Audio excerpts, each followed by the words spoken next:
Shalom, selamat berjumpa kembali bersama dengan kami dalam program pelajaran Alkitab melalui Sekolah Sabat. Kita sudah sampai di pelajaran hari Selasa dalam pekan ke-12 triwulan 3 tahun 2020 ini. Kita akan membahas tentang Wahyu ya. Jadi judulnya dari tema pelajaran 12 ini pekabaran yang patut dibagikan. Oke, bersama dengan saya pada saat ini sudah ada teman saya, Sherina. Halo, Halo. Sherina. Apa kabar? Baik. Oke, Sherina. Ini hari Selasa ini judulnya Pekabaran Akhir Zaman Kitab Wahyu. Ya. Jadi seperti kita sudah belajar kemarin ya dari hari Minggu dan hari Senin. Jadi kita sudah dapat gambaran nih bahwa Allah ini kan kasih clue kepada kita yang hidup di zaman sekarang ini untuk menanti kedatangan Allah di akhir zaman. Itu Tuhan sudah memberikan petunjuknya melalui kitab Wahyu ini. Nah, kalau dari hari Selasa ini kayaknya kita lebih spesifik ya membahas tentang kita sebagai anggota dari sebuah organisasi gereja. Iya. Seven Day Adventist, Atmase Advent hari ketujuh ya. Oke, Sherina boleh langsung aja kali boleh ya. Boleh apa yang Sherina sudah dapatkan di pelajaran hari Selasa ini yang bisa dibagikan kepada kita semua. Oke, jadi yang saya dapat di hari Selasa ini tuh lebih fokus ke Wahyu pasal 14 seperti di sini sudah diulang-ulang berkali-kali ya tentang Wahyu pasal 14 ini. Karena memang Wahyu 14 itu pusat kan ya Iya. dari kitab Wahyu sendiri itu. Betul. Untuk yang di paragraf pertama ini menjelaskan tentang bagaimana kayak pekabaran Injil itu yang harus kita bagikan untuk di akhir zaman ini. Jadi kayak kita harus tahu dulu gitu. Maksudnya kita udah harus tahu, kita harus siap karena untuk nantinya ada something bigger gitu, ada sesuatu yang lebih besar lagi yang akan terjadi. Jadi di sini kita sudah harus siap gitu. Oke, ini spesifik juga di sini diceritakan bagaimana kita disuruh baca di kan Wahyu 14 sampai 14. Wahyu 14 ayat 14 sampai 20 itu kan, jadi ada ditanya situ lambang apa yang itu lambangnya itu kan tentang tuaian ya. Iya. Tuaian bagaimana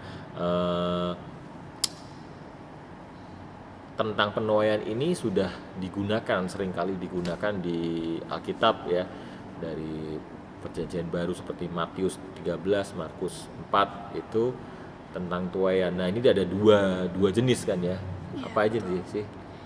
Jadi di sini ada tuaian yang siap dipanen gitu. Tuaian gandum ini ya. Iya, tuaian Gandum sama ada tuaian anggur yang terlalu matang. Iya. Yang menggambarkan kehancuran orang fasik. Nah, Jadi kalau tuaian gandum di sini menggambarkan umat-umat pilihan atau umat-umat yang nantinya akan selamat gitu. Jadi setelah mereka nanti dipanen, mereka akan nantinya masuk ke surga. Sedangkan berbeda dengan anggur-anggur yang sudah terlalu matang ini, setelah mereka dipanen akan masuk ke dalam murka Allah atau mungkin kalau bahasa kita sehari-hari tidak selamat gitulah. Iya. Ini sih kayaknya anggur kalau menarik ya. Ini anggur yang apa? Tulisan sini anggur yang terlalu matang. Jadi anggur yang kematangan ya. Iya. Itu bayangkan gak sih? Pernah gak sih saya lihat anggur matang? Kan berarti udah nggak bagus lagi. Selain tidak bagus lagi, Rasanya anggur yang juga sudah nggak ini enak. kan terfermentasi. Nah, jadi ada alkoholnya memabukkan kan. Mungkin ya itu gambarannya yaitu kita seperti orang fasik kan, yang nggak cuma fasik tapi hancur juga ya kan. Betul. Kehancuran fasik. Juga menarik di sini ya Sherina ya, dalam ayat 6 dan 7 dari Wahyu 14 itu ada tentang pekabaran malaikat pertama. Betul ya? Iya, betul. Ini dan di malaikat pertama ini di paragraf 2 terakhir ini ya kan, di situ saya lihat ada 4 poin sih. Ini pekabaran malaikat pertama ini menarik sekali nih untuk kita generasi yang hidup di zaman abad 21 ini kan, sekarang ini kan.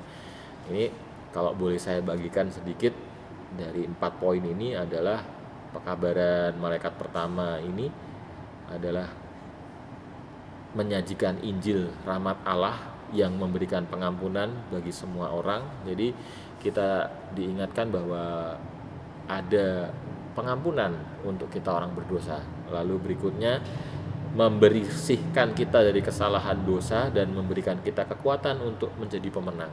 Nah, ada yang pertama, setelah ada kabar pengampunan, kalau kita menerima, kita akan dibersihkan dari dosa dosa kita. Nah, berikutnya yang ketiga, memberikan dasar untuk semua harga diri dalam kenyataan bahwa Kristus telah menciptakan kita dan menebus kita. Jadi ada keyakinan dasar, kita dapat keyakinan dasar kepada kita dan memberikan sebuah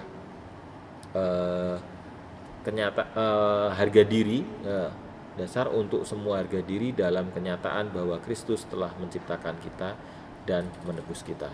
Lalu yang terakhir, ini yang sangat saya suka ini, suatu hari kelak semua ketidakadilan akan berakhir pada penghakiman terakhir Allah. Jadi semua yang kefasikan gitu yang kita rasakan dalam dunia ini ya semua at the end pada akhirnya akan berakhir dan akan berakhir ya itulah. Dan mungkin Sherina bisa memulai nih. Ini menarik ini di paragraf yang terakhir. Iya, di pertanyaan ini. Iya, itu ada satu kutipan yang baik sekali. Kita sebagai anggota Masehi Advent hari ke-7 yang boleh menjadi fokus kita. Ya. Apa itu Sherina ya? Di sini sudah dibilang kita harus menjadi terang.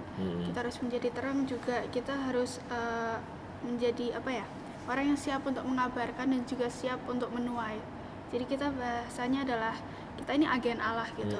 Jadi kita harus sudah siap untuk menghadapi akhir zaman itu. Entah kita menghadapi manusia, orang-orang secara luas itu, entah nanti panenan yang baik ataupun yang buruk. Juga yang terutama kita harus mempersiapkan diri kita sendiri dulu gitu. Iya. Jadi message-nya, pesannya adalah kita sebagai umat Masehi Advent hari ke-7, kita ini adalah agen-agen, ya kan, agen-agen Allah untuk mengabarkan akhir zaman, di mana kita mempelajari juga tentang akhir zaman itu melalui kitab-kitab seperti salah satunya kitab Wahyu, kitab Daniel, dan pekabaran-pekabaran akhir zaman yang lainnya. Dan itu bukan hanya untuk pengetahuan kita secara pribadi, ya kan, tapi untuk dibagikan juga seperti pelajaran kemarin kan ya, hari Senin ini, bagaimana kalau kita sudah menerima Yesus sebagai juru selamat, kita juga harus membagikannya tentang pekabaran kedatangannya kedua kali ini.